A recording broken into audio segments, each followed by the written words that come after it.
அஸ்ஸலாமு அலைக்கும். இன்றைக்கி ஒரு முட்டை மசாலா எப்படி பண்ணலான்னு பார்க்க போகிறோம். வாங்க வீடியோக்குள்ளே போகலாம். Welcome to Sami vlogs. இந்த முட்டை மசாலாவுக்கு ஒரு வெங்காயம் குட்டி குட்டியாக கட் பண்ணி வச்சுருக்கேன். ஒரு தக்காளியை நான் மிக்ஸியில் நல்லா அரைச்சி வச்சுருக்கேன். நான் 3 முட்டை எடுத்திருக்கேன். அதை நான் வேக வச்சு எடுத்து வச்சுருக்கேன். இப்போ முட்டையில் நம்ம குட்டி குட்டியாக ஒரு கோடு பக்கத்தில் கோடு போட்டுக்கலாம்.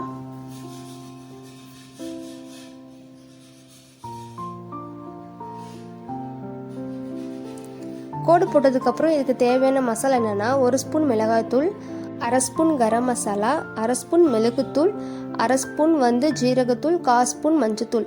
இதான் இதுக்கு தேவையான மசாலா. இப்போ பேன் எடுத்து அதில் 3 ஸ்பூன் எண்ணெய் விட்டுக்கோங்க. எண்ணெய் நல்லா சூடானதும் இதுக்கு தேவையான ஸ்பைசஸ் ஆட் பண்ணிக்கலாம்.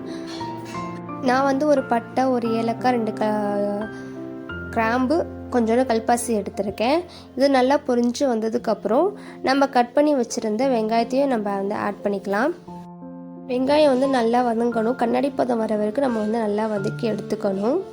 நல்லா வதங்கினதுக்கப்புறம் இதுக்கு 1 ஸ்பூன் இஞ்சி பூண்டு போதும். இப்போ நம்ம இஞ்சி பூண்டை ஆட் பண்ணி இது நல்லா பச்சை வாசம் போகிற வரைக்கும் நல்லா வதக்கி எடுத்துக்கலாம். இஞ்சி பூண்டு நல்லா வதங்கிடுச்சு. நம்ம அரைச்சி வச்சுருந்த தக்காளி பேஸ்ட்டை ஆட் பண்ணிக்கலாம். தக்காளியும் நல்லா எண்ணெய் பிறண்டு வர வரைக்கும் நம்ம வதக்கி எடுத்துக்கலாம்.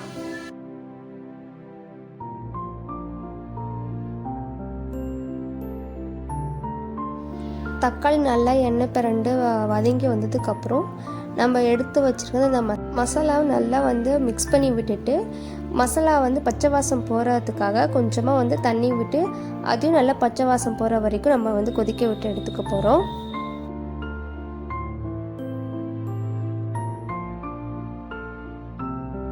அது கூடவே இந்த மசாலாவுக்கு தேவையான உப்பையும் நம்ம ஆட் பண்ணி சேர்த்து கொதிக்க விட்டுக்கலாம்.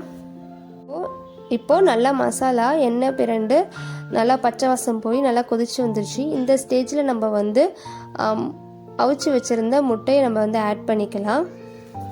நல்லா முட்டையில் நல்லா மசாலாவை பரட்டி விட்டுக்கோங்க.